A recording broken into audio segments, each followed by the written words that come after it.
Hello and welcome to GuyLogicGaming. My name is Demko and this is Final Fantasy 15, the Windows Edition.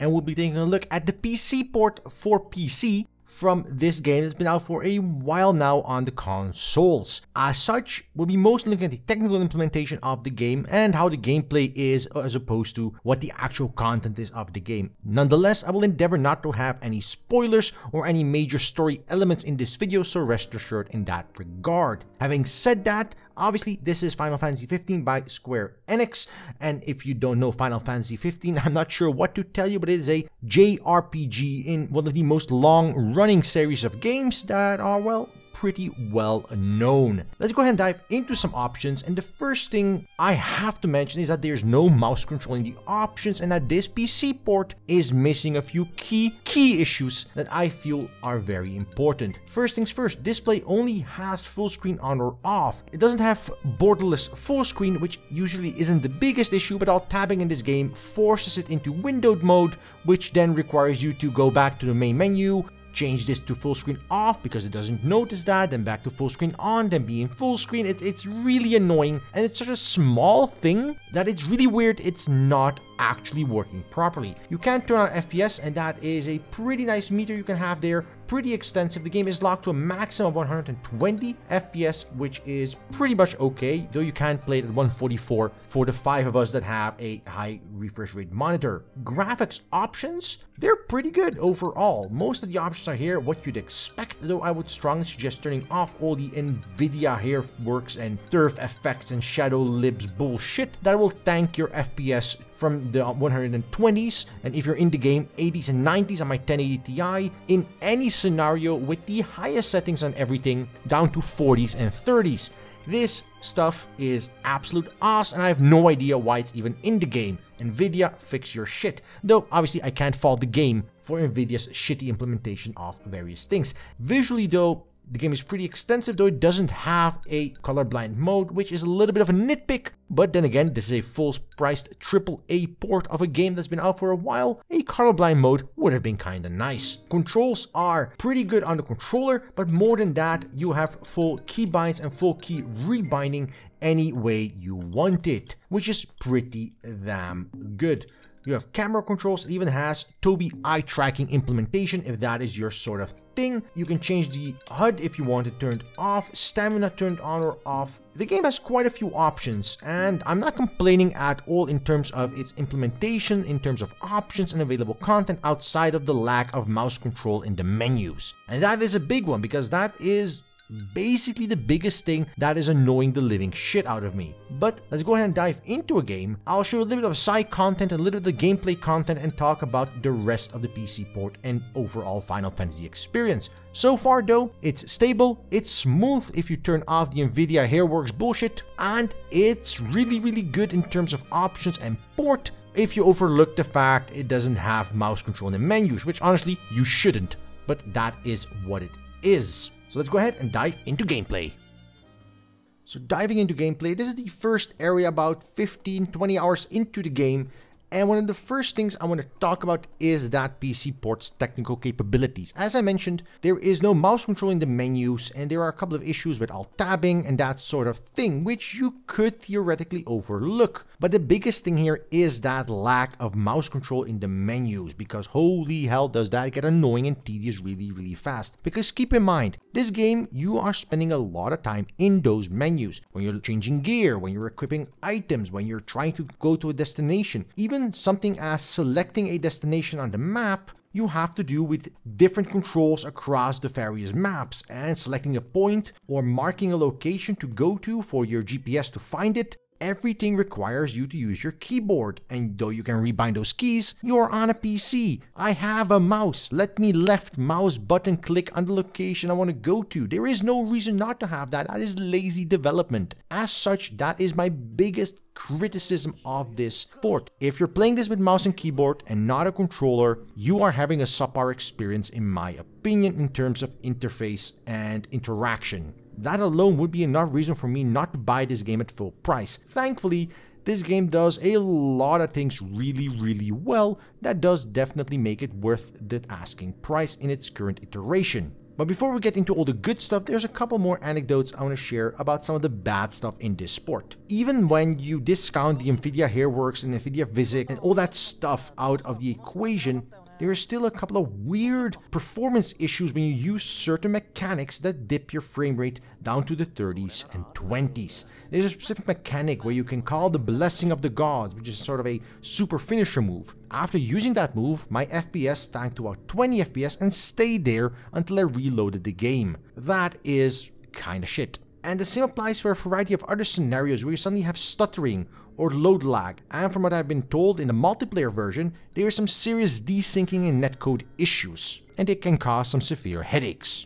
As always though, with most Japanese ports, this is a little bit of a give and take, and you have to accept that Japanese games that come from Japanese developers generally have really shitty ports. We need not look beyond Dark Souls or Neo or anything like Nier Automata. They're all pretty bad ports overall, and in that category, Final Fantasy XV's port is phenomenal. It doesn't hold a light to something like Doom that came out 2 years ago, but compared to most other games in the same pedigree, it's a pretty damn good port. Having said all of that about the technical implementation and my issues with it, let's get into the actual gameplay and the overall JRPG experience, because holy hell am I having a lot of fun with this game. First things first, you have 4 characters, you play in a party, and you basically stroll around the world, kill enemies, do quests, save the world, all that sort of good stuff. Now I won't get into the story, but suffice to say that the story is pretty damn fantastic. The voice acting in both Japanese and English is pretty damn good, though I've noticed that the English translation is less of a translation and more of a liberal interpretation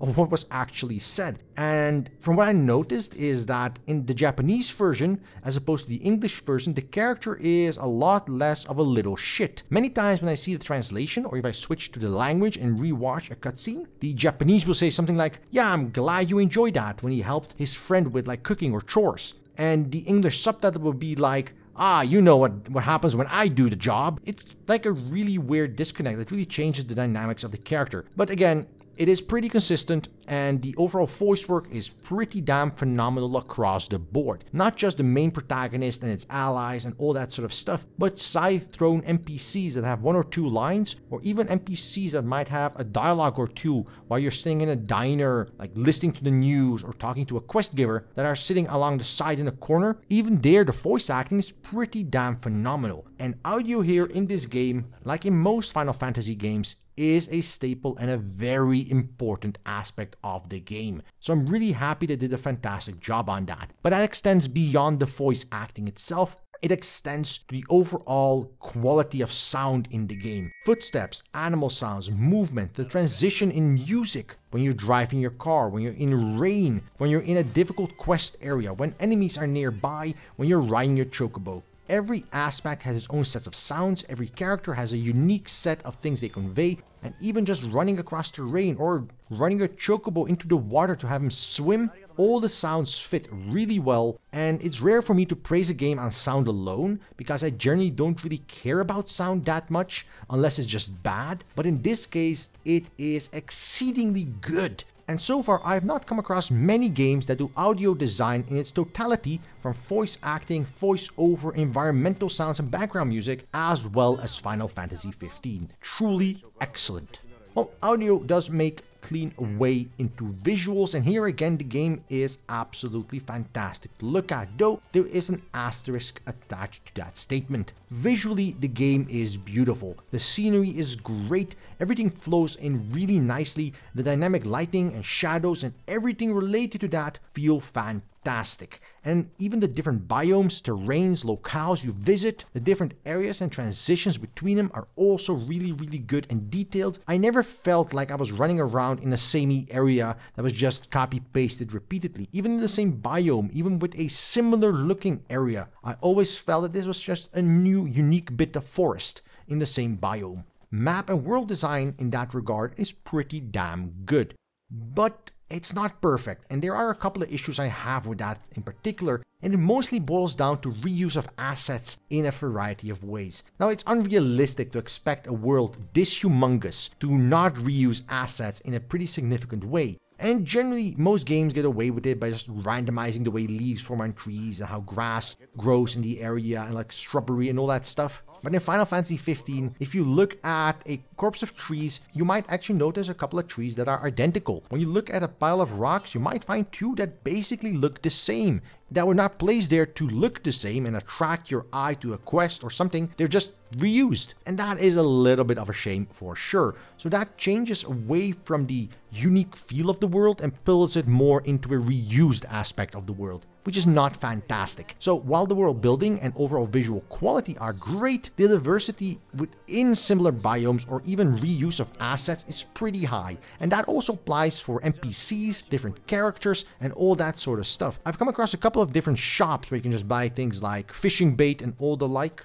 And several times I've come across the same NPC just wearing a different color shirt. I even took screenshots because I wasn't sure about it, and they were literally the same NPC with the same movement and same animations, just reused with a different color shirt, which is a bit of a shame. I feel they could have put more effort into that to make it all feel a little bit more alive. I don't mind reusing characters at all, but the extent Final Fantasy 15 does it does pull a little bit away from the immersive experience of the entire world. That said, animations are some of the most amazing I have ever seen in a game. Smooth, clean, very natural looking animations that never feel like they're ridiculously over the top, even though they are. I mean, you're flying around, swinging your sword, teleporting from location to location, doing air jumps and air hops and swinging, dual wielding, well, slabs of steel. And yet it never feels like the animations are ridiculous. They always feel pretty great. When your character runs full out, full throttle, you feel like they're running for their lives. And when you have a character relaxing and fishing, everything feels natural. Even scenes that are throwaway, when you're at camp and you're just sort of eating a meal and getting buffs ready for the next day, or your NPCs are just talking to each other in the background without any dialogue even, it feels natural. It feels like they're four friends sharing a campfire. And you get an idea they're just having an animated conversation. They're happy about it. They had dinner, it's late in the night, they're just winding down for the day. You really get that feeling conveyed. And just doing that with animation quality is impressive to an immense degree. Add to that really well designed spell effects, damage effects, and transitions for triggers and actions, and you'll have the recipe for a very compelling visual experience. A detailed, high quality world with detailed, high quality animations that transition into that visual style. Really good. No complaints whatsoever, really. Transitioning from that to the combat interaction, the actual mechanics, there are a couple of gaps here and there. Now, by no means are any of these mechanics bad, but many times they're a little bit confusing to get into, they're a little bit weird, and each of them has their own gimmick or their own little annoyance. A good example is the fishing mechanic, which you can change the lure, you can change the line, you can change the different fishing rod you use, and you can even put in lines to the fish. But half the time when you're near a lake, there should be a sign saying these kind of fish you can expect to find in this lake. And you can find one or two rare fish, or there might be a couple of fish types not documented, but you at least have a general idea. And then you come across a sign that doesn't have that, which is one sign out of 15. No reason why. There doesn't appear to be a quest-related reason. There doesn't appear to be any special about that particular location. There even is a sign, it just doesn't work. So it's all these little weird glitches that sort of turn out to be tedious. The same applies for gathering resources. If you want to cook a meal, you have to gather resources, whether it's fish, or meat, or herbs, or whatever else, and you find these in the world by either fishing, or killing monsters, or coming across resource nodes. If you're gathering metals that help you make paint and the like to make your car a prettier color, you can just click on all three of them, or you can at least click and gather all three of them in one go.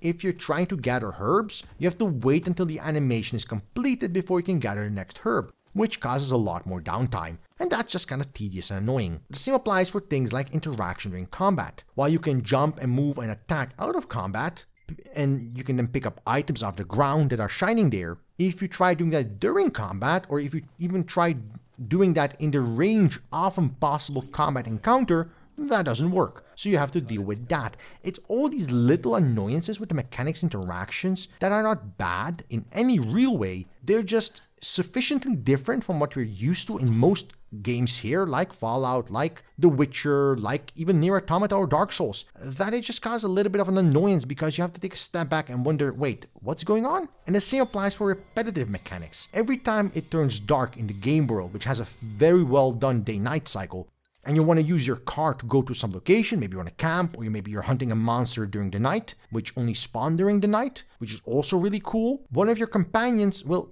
grab you by the shoulder and ask you if you're sure you want to go out at night every single damn time. And you can't skip this cutscene. You can't. It's 15 to 30 seconds of your life you're never getting back about every 15 minutes you're playing the game, because that's how long it takes to turn dark again. And the same applies if you're trying to talk to an NPC bartender and you're trying to get a global overview of what's in the area. You have to click 5 times for each of the 5 different types of locales you can discover, like camping spots, like outposts, like resource nodes, like monster spawns. Like, you have to click each one separately. It's just really tedious. Talking about that sort of tedious, let's talk about cutscenes in general. Again, I'm getting to the mechanics because this is important. When you want to talk to an NPC about a quest, if it's a main quest, you might not get the option to skip that cutscene, which you could get around saying this is important, watch this. But if you press escape, the game pauses the cutscene, and some cutscenes can then be fully skipped. But if you're talking to a different NPC for a different quest, that suddenly does give you the option to skip on a line-by-line basis. So if you're a fast reader and you don't feel like waiting until the dialogue is finished, you're just done with that line, you want to get onto the next line, you could do that then.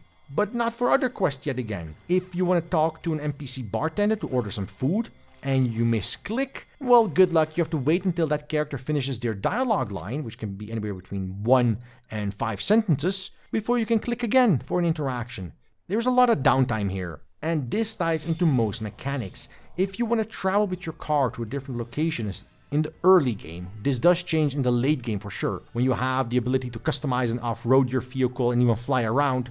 But in the early game, you literally sit back and watch the countryside scroll by as your car travels to different locations. Now, there is fast travel to an extent, but that's only helpful to an extent.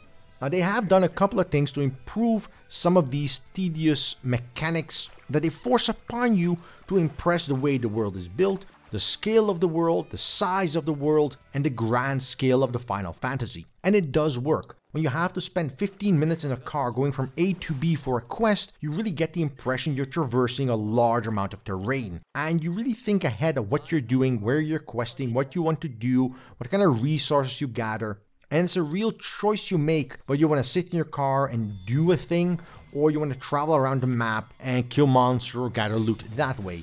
There is a lot to be said there. And you don't have to just sit back and use the automated travel function of the car. You can manually drive the car on the roads. Though, again, just on the roads and literally trying to crash the car doesn't even work. It will not go off-road on its own, which does remove a lot of the fun of driving your car across a mountain and seeing what it does when it lands down a cliff. Sadly, none of that here. But that doesn't change the fact that you're still sitting in a car for 15 minutes doing fuck all. Now, you can use the shopping mechanic in the car and sell some junk loot or buy some potions and the like, and that is pretty good. That saves a lot of time when you're going from quest to location to location to quest. That's pretty good, but that's just one mechanic. And yes, you can listen to music and change radio stations again. Pretty cool. But you can't manage your character levels because that pauses the game. You can't change gear because again that pauses the game. So while they've added some mechanics to improve this thing, others are just again tedious. The same applies if you want to put new gasoline in your car. Your car has gas, you have to tank it up, and it costs like a negligible amount of money, so you're never going to actually worry about that. But the animation to do that is the main reason I barely ever do, because that's another 15 seconds of the same animation every single time repeated, which you can't skip. It's just really, really annoying in that regard. And that is my biggest criticism of the in-game experience. You're wasting a lot of time doing beautiful things in a beautiful world that at the end of the day don't really have any gameplay experience attached to them. When you're getting out of a car, the characters will make a quip, they'll say something, they'll make a funny one-liner, they'll be having these smooth transitioning animations that look beautiful. But by the 50th time, I just really want to get out of the car and smash some heads in with my giant sword. Now let's talk about that sword. Let's talk about combat interaction and mechanics, because most of the other things in the game really do revolve around you smashing face. And whether you're fighting a group of trashy mobs, you're fighting a monster in the night, you're fighting a giant titan, divine god being, doesn't really matter. All of them boil down to a very simple combat mechanics system that has a lot of depth. Just using the combat system is really simple. You just press left mouse button, you smash a couple of times, and you basically win. But to use it properly and well in an extensive manner requires some serious attention to detail and thinking ahead. You can combine abilities and combine weapons. If you have a cold spell and you combine that with an ally who also has a ability to trigger off that, you can cause chain actions. If you use a spear and you link up with an ally with a spear, you can do multiple attacks on an enemy, causing a chain stun. You can block, parry, counter enemies that are attacking you. And if you do it properly, you can even upgrade and buff your allies and yourself during combat encounters. More than that, because your character has this teleporting warping ability that they zap around half the map while killing enemies, you can use that to trigger off combat encounters on top. So you'll teleport to a rock, then regenerate some mana, then attack an enemy from behind, doing stunning damage or killing him. Then because your allies' mechanical meter got charged up, you can have your ally do an ability, which then triggers off your ability you just did, which then allows you to trigger off that ability to do your thing, which then allows you, because you did all those things, gain a lot of mana power back, trigger a buff for your other ally who can trigger, well, you get the point. There's a lot of chaining and ability customization, things you can do as you level up, as you unlock more abilities, that is really in-depth and really cool. This combat system, initially when I got around to it, felt like a lot of things that got thrown at you, really chaotic, you couldn't pay attention, you had no idea what's going on. And this is definitely true in the early game when you're just trying to figure out what the hell is going on. But about 10-15 hours in, you do get to the point where it suddenly clicks and things become really clear. Suddenly you're using these combos and strikes and different techniques and abilities to your heart's content. And because they are so fluid and dynamic, you never feel like there's any moment during gameplay where struggling to get things done. There's never any downtime in combat. We're just waiting around until a meter charges up. Even in scenarios where you don't have any ability power left, you're out of mana, it's a very tough fight, or your allies are low health, you can swallow a potion on the fly, you can trigger magic abilities,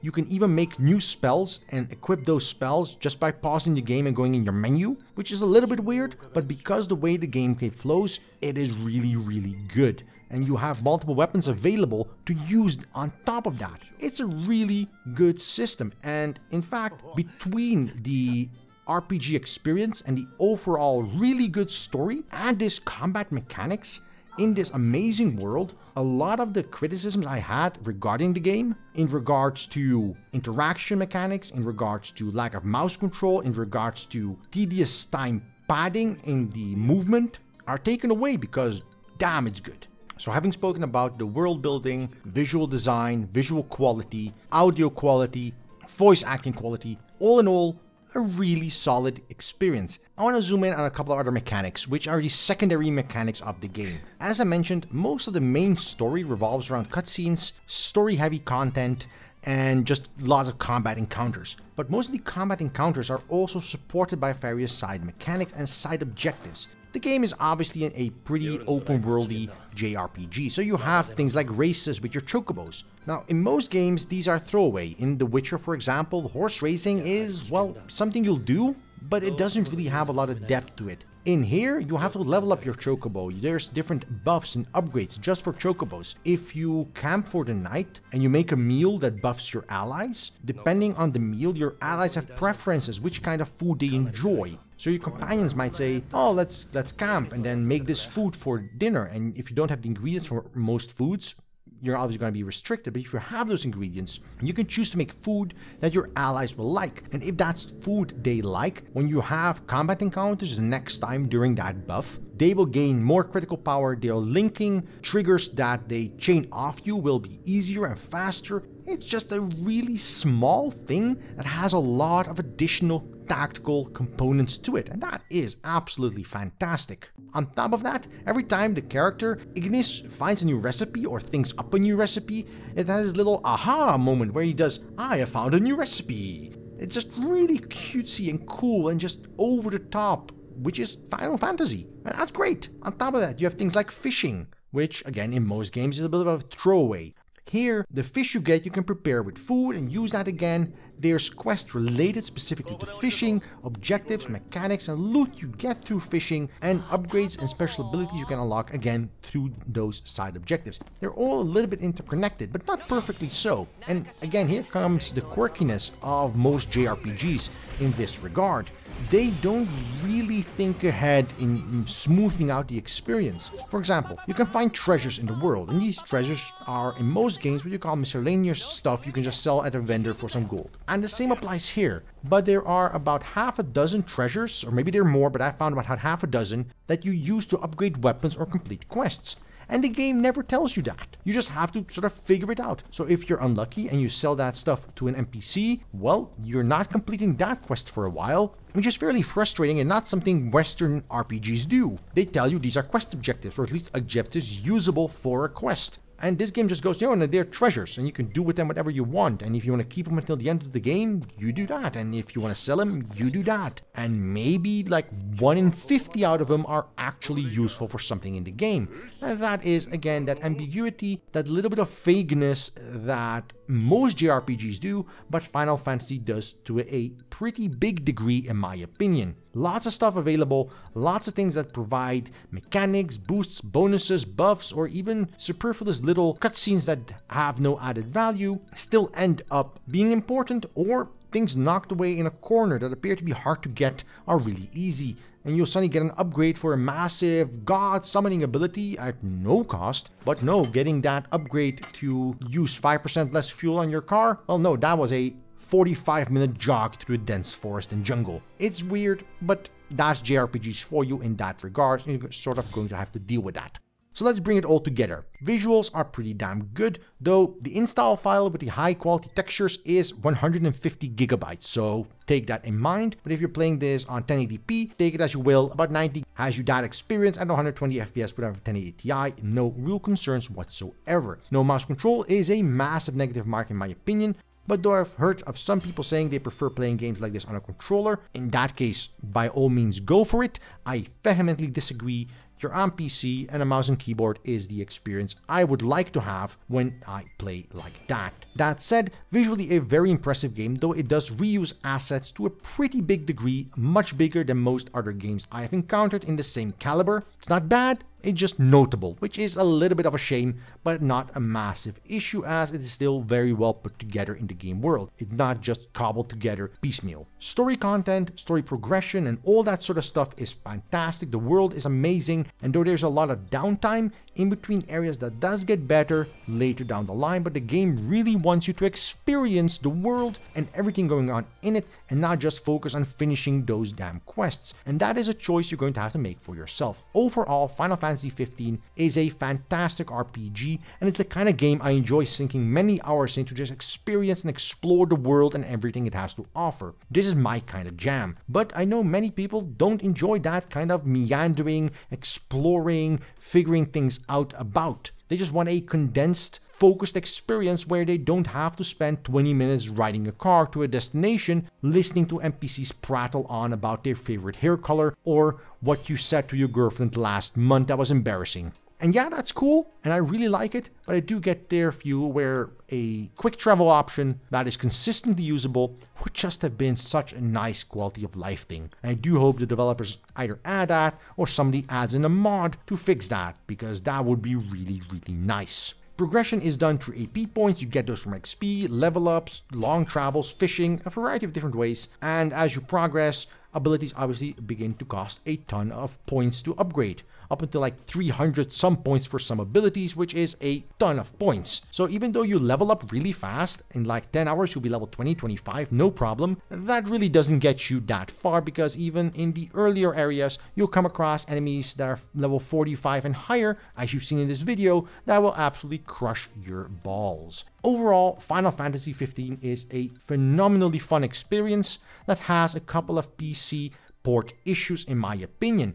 And with the PC edition being the complete edition with all the DLC and all the content and all the stuff, there really isn't a better time than now to get into Final Fantasy 15 unless you want to wait on a sale. Though honestly, even at full price, even with the PC issues I mentioned, this is still a very, very good experience. And that takes a lot of effort to overcome those annoyances in the PC build. All in all, Final Fantasy 15 is fantastic. It's available over on Steam for 50 euros or your regional equivalent, and you can check it out with the link in the description down below.